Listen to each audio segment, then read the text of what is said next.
combien de temps ce sang-là qui est en vous est passé d'un ancêtre à un autre, d'une génération à une autre? Combien de vies? On a reçu des réponses 40, 30, 31.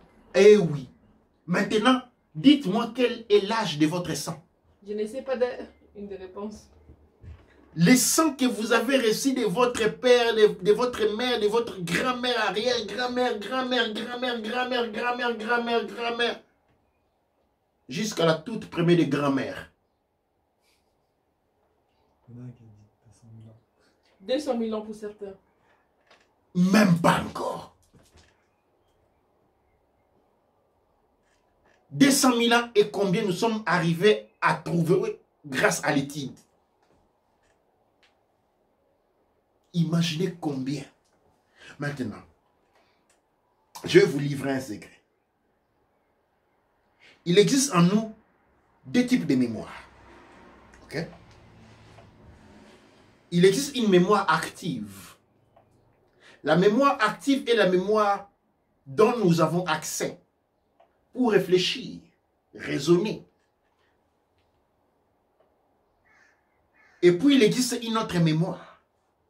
L'autre mémoire, il est appelé mémoire du sang. Pour celui qui a 40 ans, il peut me dire combien de choses il a appris. Peut-être c'est un peintre. Peut-être c'est un économicien qui est allé à l'université. Peut-être c'est quelqu'un qui étudie les computers, qui connaît les computers. Ça, c'est la mémoire que vous avez dans les têtes. Ça dit que vous avez emmagasiné toute l'expérience que vous avez eue dans le temps. Ces temps, le temps dont vous êtes conscient. Dites-moi maintenant, si je vous dis qu'il y a une mémoire dans les sangs, et que votre sang est passé, est arrivé à vous par grand-mère, mère, grand-mère, grand-mère, grand-mère, grand-mère, grand-mère, grand-mère, grand-mère, grand-mère, grand-mère, grand-mère. Et votre segment, votre volonté est passée de vous, de votre père, grand-père, grand-père, grand-père, grand-père, grand-père, grand-père. Ils font ceci. Grand-mère, grand-père, grand-mère, grand-père, grand-père, jusqu'à la source dont le sexe est indistingué. Dites-moi maintenant. Qu'est-ce que vous ne connaissez pas? Parce qu'à vous dire à vous demander ce que vous connaissez, on va arriver demain matin.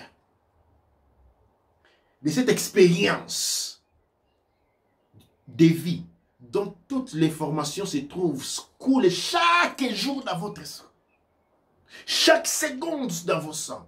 Dans votre corps coule un sang qui renferme des informations de millions et des millions d'années.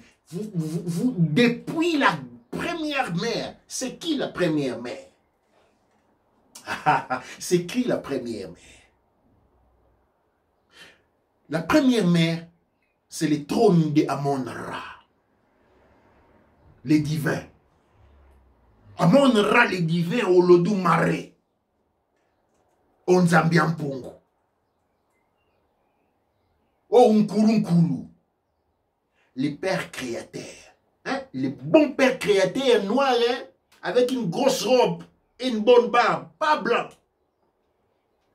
Mais les bons pères créateurs, et qu'est-ce qui fait du bon père créateur?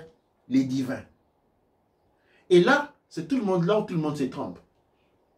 Même les plus grands spirituels se trompent. Juste les tout petits corps, moi, ça rend compte. C'est quoi la caractéristique du père créateur au Lodou Mare? C'est quoi la caractère du père créateur Amon-Ra, Aoussa, Unkulunkulu? Sa caractéristique est qu'il représente la force masculine assis sur quoi? Les trônes. Ce n'est pas les trônes qui fait de lui un être éblouissant de lumière. C'est les trônes. Sans les trônes, on ne les reconnaîtrait pas. Et c'est qui le trône? Eh bien, les trônes, c'est Aouset, la mère primordiale. Les rois, les créateurs est assis sur une trône parce qu'il sort de ces trônes. Il est le rejeton de ces trônes. Et c'est ça, la notion de la mère des origines. La mère des origines. Tefnut. Quand on dit Tefnut, Tefnut, on salit la mère des origines. Quand on dit Chou, Chou, Chou, on salit le père des origines. Et le père des origines étant la volonté est exprimée à travers l'homme assis sur les trônes. Et la mère des origines est exprimée à travers la chaise en or étincelante qui fait du créateur le créateur. À partir de ces premières manifestations de Amon-Ra, ou de Nkulu, ou de Nzambiampongo, ou de Maweja Nangila, ou de Olodumare, ce sont là encore circulent dans vos veines. Maintenant, si je vous pose la question, combien vous savez, comme j'ai dit, on va rester là pendant une semaine et la liste ne va continuer qu'à sortir. Qu'est-ce que vous ne savez pas? Et je vais vous répondre à la question parce que là, sinon, on va aussi prendre beaucoup de temps. Ce que vous ne savez pas et qui vous êtes. Et c'est qui vous êtes là. Cet enseignement vous a été mis à côté. Parce qu'on vous a donné une religion qui vous enseigne le contraire. Une religion qui fait de vous des mendiants. Une religion ou des religions qui vous divinent, qui vous enlèvent votre divinité. Une religion qui assire, qui vous êtes les roues de leur société, qui pousse pendant que et sur le haut se réjouissent des cavials et des vins. Vous poussez, c'est comme ça on vient en Europe pour faire quoi? Pour travailler. Travailler pour qui? Ah, vous voyez, les autres sont là dans la piscine à nager, vous attendent pour essuyer. Les autres sont dans la discothèque pour danser, vous êtes là pour leur appuyer les parfums quand ils sont, ou à leur donner des papiers à s'essuyer, vous êtes là. Vous êtes en train, vous avez accepté volontiers de devenir des esclaves dans une société où pendant que les maîtres sont en train de se réjouir et vous êtes en train de tirer, de pousser les roues, les esclaves du paradis, les faiseurs de ces paradis, je dirais. Parce que sans vous, sans nous, ces paradis n'existeraient même pas.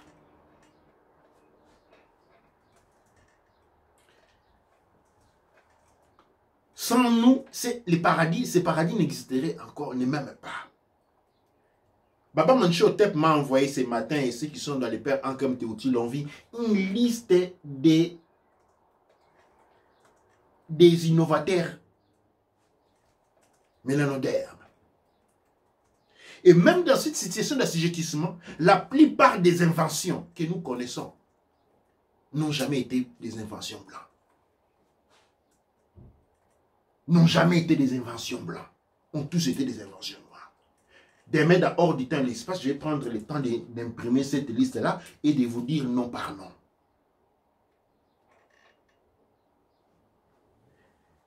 Le futur appartient à ceux qui seront à mesure de se réunir. Mais la réunion ne se fera pas à travers des groupes politiques, des groupuscules politiques. Vous savez, il y a un élément qui est redondant dans l'histoire. Et peut-être beaucoup d'entre vous ne l'ont jamais écouté parce qu'il s'agit d'une histoire qui s'est passée dans ce qu'on appelle le royaume du Congo. Dans le royaume du Congo, même l'année zéro de Marcus Garvey, ensemble à Marcus Garvey, exactement 30 jours après la naissance du monsieur Marcus Garvey, est né Fumukimbangu. Fumukimbangu sera arrêté, jugé par le tribunal colonial et mis en prison pour le reste de sa vie jusqu'à sa mort. Et vous savez pour quelle raison Fumukimbangu a été mis en prison? Fumukimbangu n'a pas été mis en prison pour subversion. Non. Fumukimbangu n'a pas été mis en prison parce qu'il faisait des miracles, parce qu'on ne peut pas, parce qu'il était en train de guérir les malades, parce qu'on ne peut pas mettre une personne en... Parce qu'il est en train de guérir, de faire du bien aux autres. Vous savez pour quelle raison Fumukimbangu a été mis en prison? Fumukimbangu a été mis en prison parce qu'il disait d'avoir rencontré le Créateur.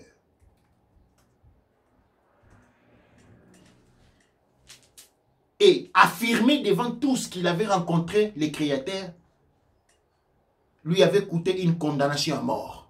une prison, un emprisonnement en vie. Parce que c'est interdit. Les mélanodermes doivent parler des esprits et des ancêtres, jamais des dieux. En prison, tout de suite. Et vous devez vous poser des questions. Pourquoi? Regardez les films que vous voyez. Les dieux de l'Égypte, tous blancs. Ok?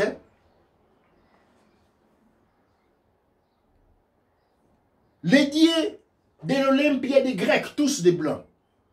En fait, chez les blancs, vous ne voyez que des dieux et des semi-dieux, c'est-à-dire les enfants entre les hommes et les dieux et les hommes, ce sont des semi-dieux. Achille, ainsi de suite. C'est lui qui a des chaussures qui volent. Je ne sais pas si Obélix rentre dans la liste. Hercule. Comment? Hercule. Hercule. Thor. Thor. Héraclès. C'est lui qui a Aphrodite avec des serpents sur la tête. C'est un dieu. Vous voyez? Mais quand on arrive en Afrique, Fumugimba a dit il n'a pas dit qu'il était Dieu. Il avait dit seulement qu'il a rencontré Dieu et on lui a mis en prison pour toujours. Parce qu'en Afrique, c'est le domaine des esprits mauvais. Parce que et toutes les différentes religions que vous trouvez en Afrique, toutes ces tendances, ils ne parlent que des esprits. Parce qu'on leur a arraché les créateurs.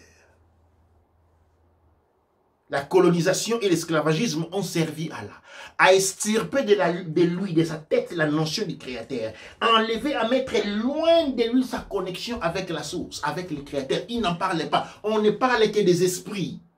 Et quand vous prenez cette psychologie de l'esprit, des esprits, vous la portez en Occident et on va tout de suite à Hollywood. Eh bien, quand on parle des esprits, ce sont des esprits mauvais.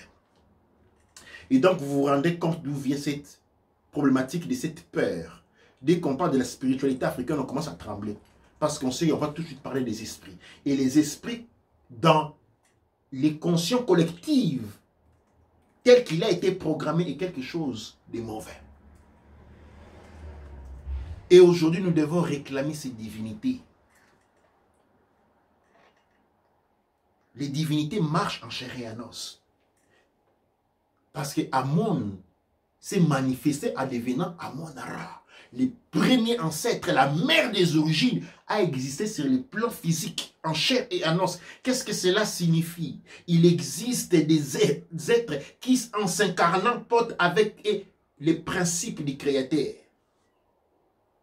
Mais vu que cette information est mise hors de nous, quand ces personnes qui s'incarnent avec l'énergie de Dieu, pour être des dieux marchant sur terre, en chair et en os, comme il a été dès le début, eh bien, ils sont généralement mis dans un hôpital psychiatrique parce qu'ils sont pris pour des fous. Mais chez eux, ils ont ce qu'on appelle les Illuminati. Ça signifie quoi, Illuminati?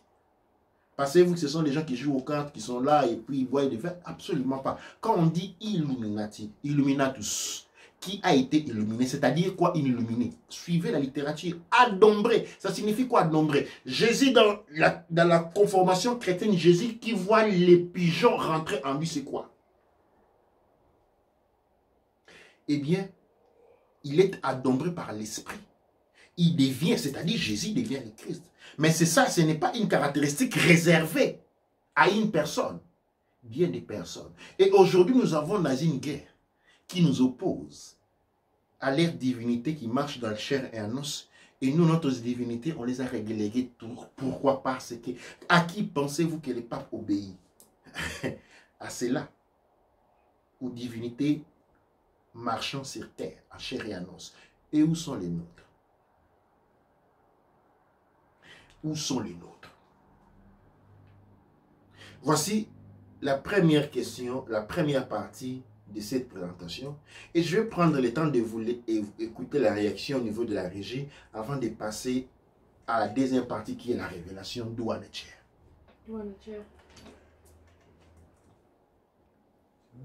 Est-ce qu'on peut arracher une personne de ses ancêtres ou de son créateur?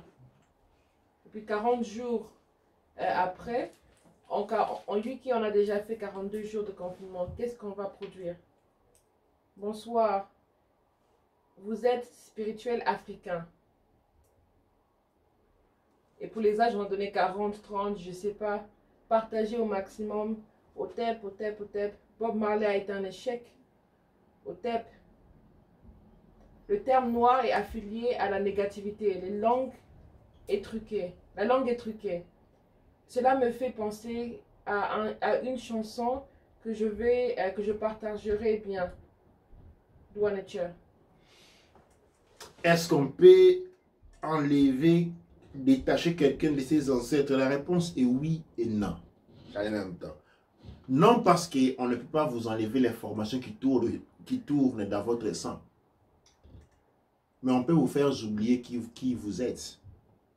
Et quand on vous fait oublier qui vous êtes, vous n'êtes plus en mesure de reconnaître vos ancêtres. Et d'une manière, oui, parce que vous en avez été détachés. Mais le détachement n'est pas défait. C'est un détachement qui est né par religion. C'est-à-dire, les deux sont possibles. La plupart d'entre nous sont détachés de leurs ancêtres. Mais ce n'est pas qu'ils sont détachés compromis, mais ils n'ont plus conscience de cela. Ils ne savent plus les reconnaître. Et par conséquent, leurs ancêtres leur sont étrangers complètement. Et cela signifie un détachement. Alors, nous avons déjà parlé pendant une très bonne... on a passé au moins 30 ou peut-être 40 minutes déjà. Et pensez-vous que nous arrêtons ici, nous continuons avec la partie relative à la prophétie? Je pense qu'on peut enchaîner avec la partie concernant la prophétie. Comme il n'y a pas beaucoup de questions. Il y a une question. Comment un kamite doit prier? Comment un kamite doit prier? Avant tout, il faut répondre à la question, c'est qui un kamite? C'est qui un kamite? Ça, c'est la question qu'il faut poser, qu'il faut répondre. Parce que tout le monde dit, voilà, moi je suis un kamite. Comment savez-vous que vous êtes un kamite? Parce que à dire, on peut dire n'importe quoi. Comment se comporte un kamite? Qu'est-ce qui fait de vous un kamite? Quand vous répondez à cette question-là, nous pouvons passer à la question comment prier. Dua Nature. Et je vais passer à la deuxième partie relative à la prophétie, à une révélation qui va passer sur la radio de manière autonome. Ici, aujourd'hui, je vais en dénier certaines lignes de manière assez rapide. Et sur la radio Couche Kamit Congo, il va être aussi lancé en podcast entre aujourd'hui ou peut-être demain. C'est une révélation que j'ai eue dans la nuit d'hier. Et elle se présenta à moi durant la méditation comme une vision. Dans cette vision-là, je me trouvais en deux endroits en même temps. Vous savez que j'ai grandi, j'ai passé une partie de ma jeunesse en Italie. Et là où j'ai fait les universités, ainsi de suite. Et mon enfance en Afrique, dans le royaume du Congo, à Kinshasa. Et bien dans cette vision-là, je me retrouvais dans ces deux endroits. Nous allons parler de beaucoup plus de Kinshasa, ce qui nous intéresse ici.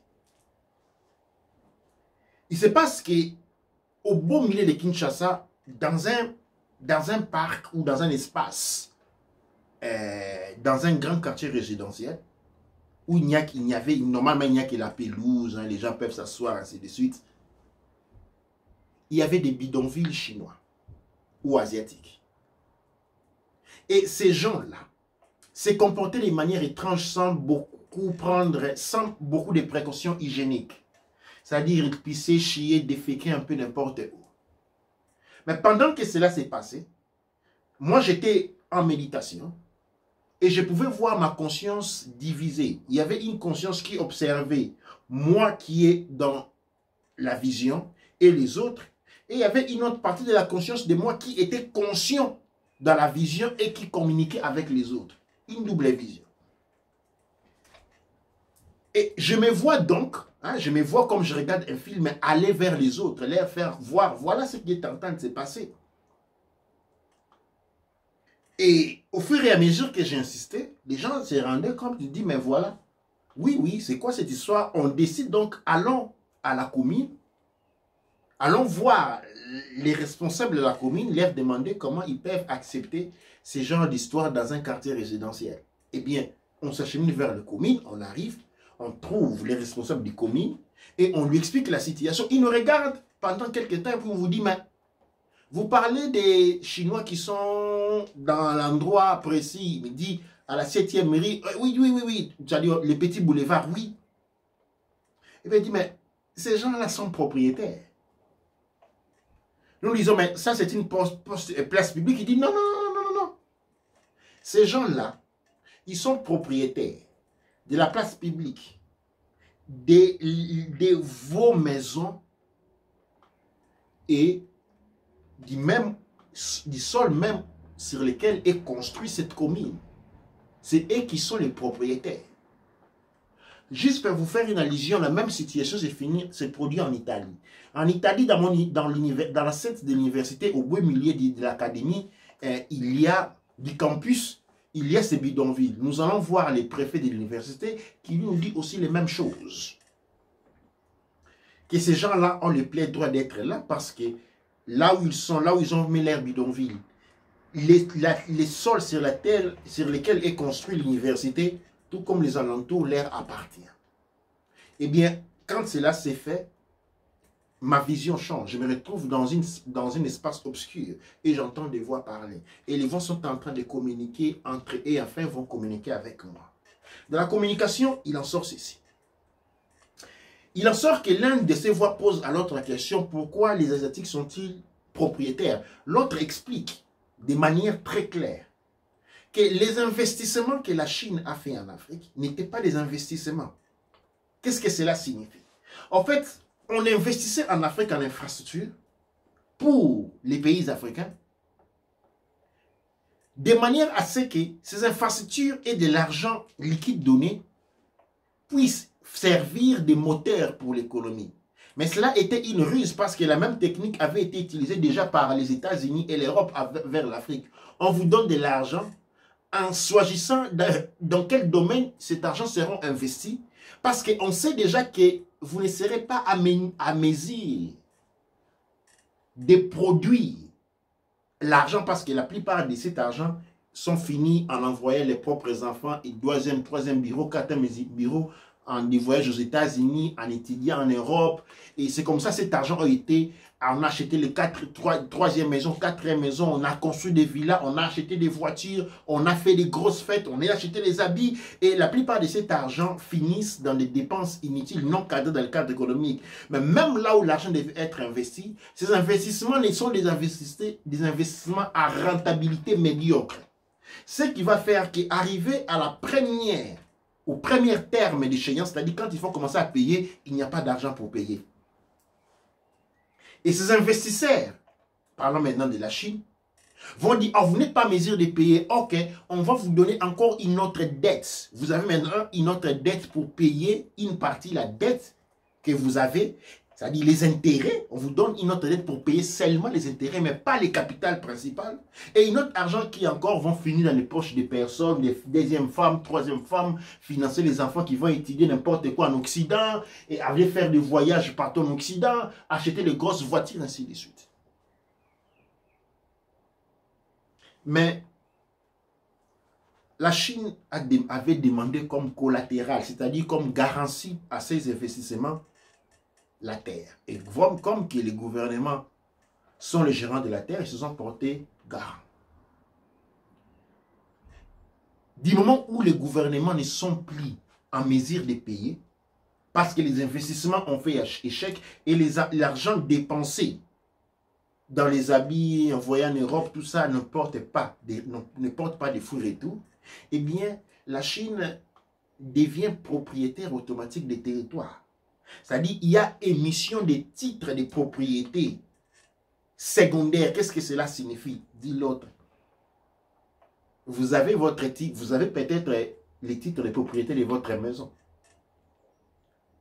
Bien, il y a un autre titre de propriété, non de votre maison, mais du territoire. Parce que vous n'achetez pas les territoires. Les titres de propriété des territoires ont été donnés au gouvernement asiatique avec autant de timbres de gouvernement local.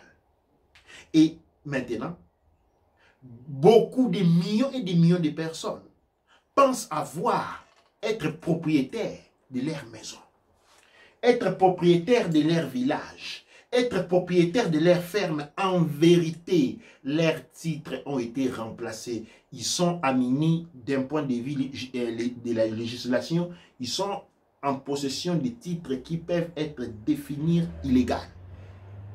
De cette manière-là, nous sommes en train de marcher tout droit vers une situation où nous allons devenir des gitanes, c'est-à-dire des sans domicile fixe. Nous allons nous retrouver locataires dans notre propre continent, locataires dans nos propres régions, locataires dans nos propres pays, locataires dans nos propres quartiers et enfin locataires dans nos propres maisons.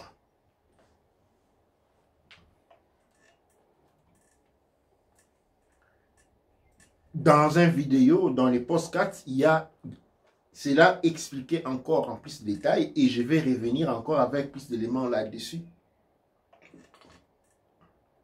C'est ce qui est en train de se passer pendant que nous sommes renfermés dans les maisons.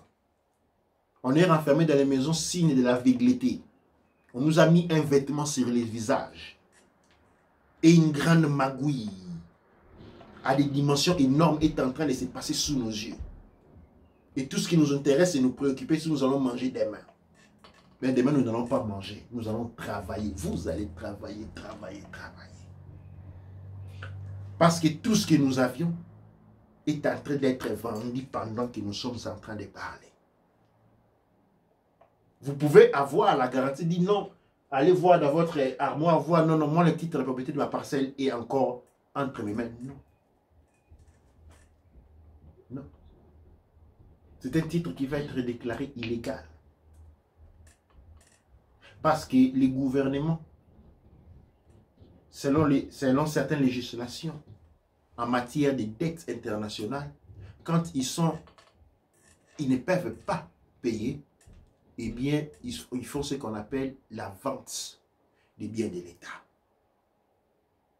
Les Occidentaux étaient intéressés aux minéraux et à d'autres choses. Les Asiatiques sont intéressés à la terre. Nous sommes en train de marcher tout droit vers un état où nous deviendrons tous des sans domicile fixe. Où vos pays, en tant que pays, n'existeront plus que dans votre mémoire parce qu'ils seront des terres acquises et renommées par ceux qui vont l'acheter.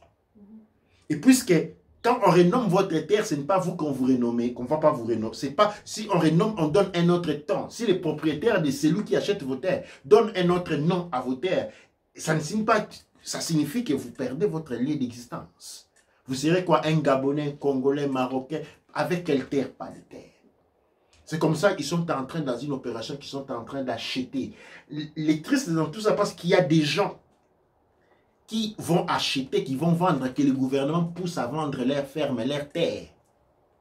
Et ils sont en train d'attendre de la part de ces gouvernements de l'argent. Mais cet argent, ils ne le tiendront jamais parce que la Chine ne va pas payer encore ce territoire. Parce qu'il est en train de prendre ce territoire par rapport aux dettes, à l'insolvabilité des gouvernements et de leur incapacité à honorer les dettes. Une incapacité et une insolvabilité qui a été calculée avec astuce depuis le départ. Ça, c'est pas ce que moi j'ai dit, c'est la conversation qui passe entre ces deux voix que je ne suis pas en train de voir. À la fin de ces conversations, il y a encore un long que je ne vais pas dévoiler comme ça. Il y a une lumière qui sort et je vois des lumières qui se retournent vers moi et ils me parlent maintenant. Ils me disent, une révélation est une révélation pas parce que ce qui est dit et ce qui a été fait voir et ce qui va arriver. Mais cela fait voir un projet qui est en marche et que ce projet est révélé à toi pour informer, enseigner et ouvrir les yeux des gens pour que cela n'arrive pas. Parce que cela a été vu pour que cela puisse changer, non pour que cela puisse arriver. Mais si rien n'est fait, c'est exactement ce qui va arriver. Si rien n'est fait, c'est exactement ça qui va arriver. Et c'est quoi la solution? Désobéissance civile. Désobéissance civile et réoccupation des territoires. On doit rentrer dans les villages, occuper les territoires.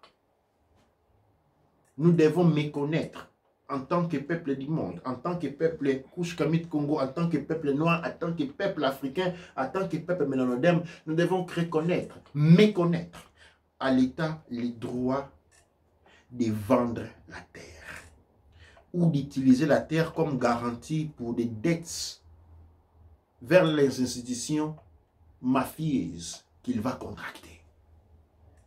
Nous devons nous lever. Si nous serons à mesure de nous lever contre ces comportements charlatans du gouvernement consistant à se mettre de l'argent en poche et utiliser les biens acquis des peuples pour garantir ses prêts, ne pas être en mesure de rembourser ses prêts et devoir, non et perdre leurs millions en banque, non pas et perdre leurs voitures et leurs villas acquis, mais faire perdre à vous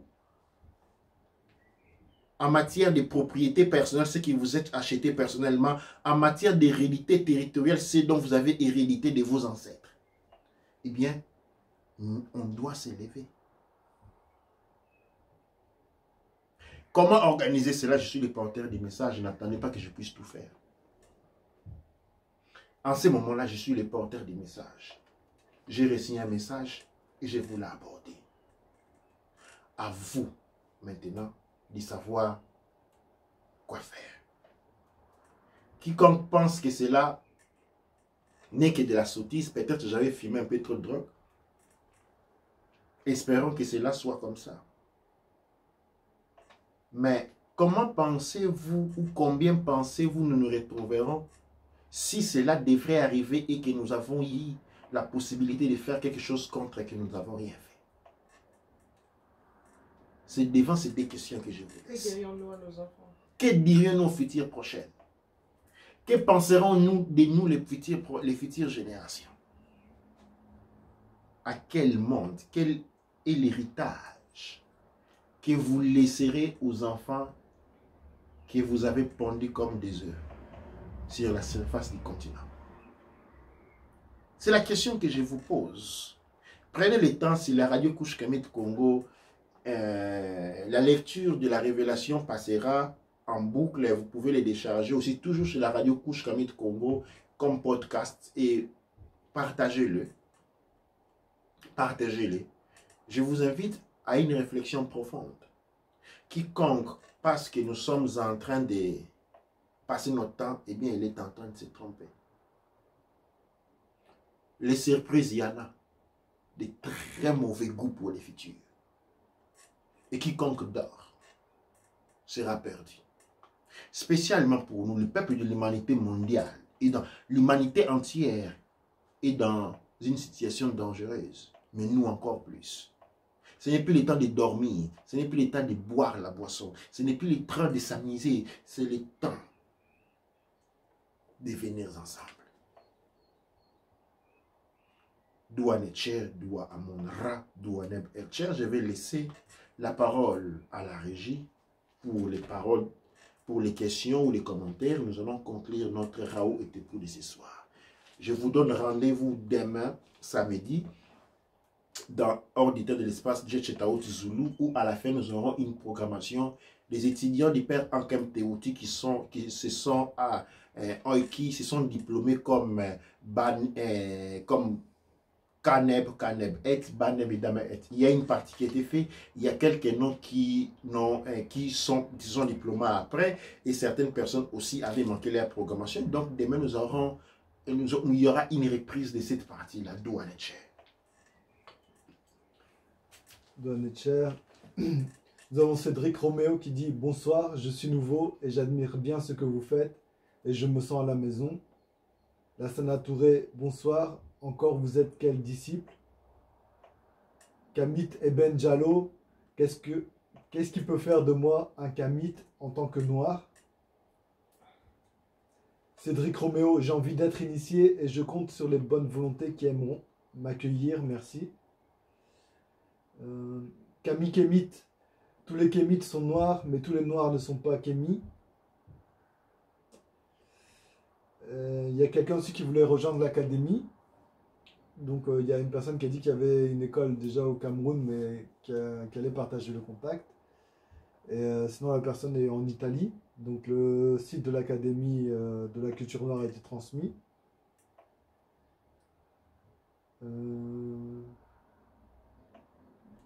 Donc il y a Sandrine Sarabella qui dit tout à fait, locataire sur terre. Fils d'Afrique, tu es un bon, le frère continue.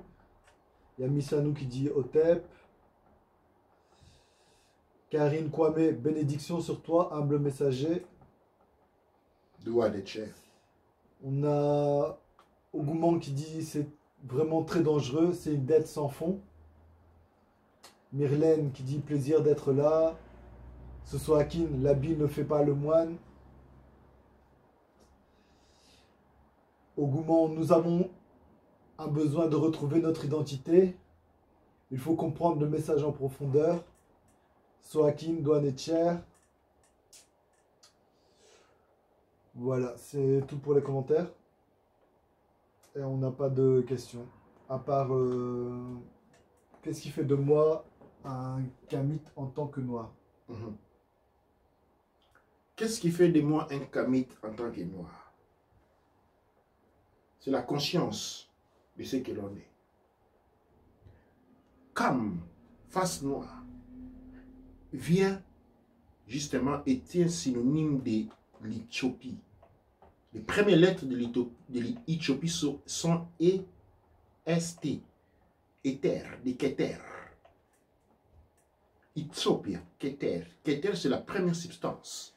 C'est l'énergie noire. La conscience est noire. La conscience de l'abondance.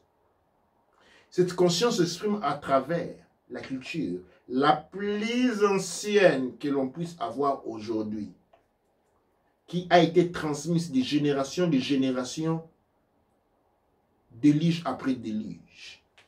Les cultures que nous avons en possession aujourd'hui sont un héritage, le seul héritage. La culture noire est un héritage de l'humanité parce que le seul héritage, la spiritualité noire. Les religions noires sont un héritage de l'humanité parce que c'est les seules aujourd'hui qui ont survécu et qui ont été pratiquées de l'humanité avant les déluges. Et les déluges est quelque chose de très vieux. Et donc, c'est qui un kamite? Eh bien, un kamite, c'est une flamme noire. C'est quoi une flamme noire? C'est celui qui représente la culture noire, qui fait la promotion de la culture noire, qui supporte la culture noire, qui fait la propagande de la culture noire, qui est fier d'être noir et porte ses couleurs, porte les couleurs culturelles, s'habille culturellement, est fier de l'être et vit dans sa culture, étudie sa culture. La richesse de la culture africaine aujourd'hui exprimée en diverses cosmogonies, en diverses langues, sont nos points d'ancrage. Chacun de nous est ancré dans une lignée et aujourd'hui cette lignée doit être représentée. C'est ça un kamite. Un kamite, c'est un bamileke qui vit comme un bamileke, qui marche comme un bamileke, qui parle comme un bamileke. Un kamite, c'est un Congo qui vit comme un Congo, marche comme un Congo, parle comme un Congo. Un kamite, c'est un couche qui marche comme un couche, qui parle comme un couche. Un kamite est un Aoussa qui parle comme un Aoussa, vit comme un Aoussa, s'habille comme un Aoussa. Un kamite est un Zoulou qui vit comme un Zoulou, marche comme un Zoulou, s'habille comme un Zoulou, marche comme un Zoulou. Un kamite, c'est celui qui est ancré dans son ancestralité. Un kamite, c'est dont l'intelligence flot depuis son sang, de la mémoire qui se trouve dans son DNA jusqu'à dans son cerveau. Nous sommes tous des kamites quand nous sommes connectés à notre ancestralité.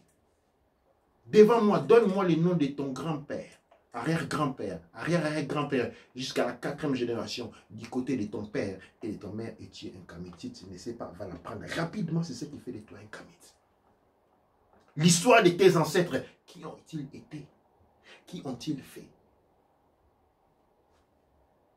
En commençant par l'histoire de ta famille, en passant par l'histoire des ancêtres régionales, et puis des ancêtres raciaux. Cette histoire-là, cette fierté-là, cette sens de dignité d'appartenir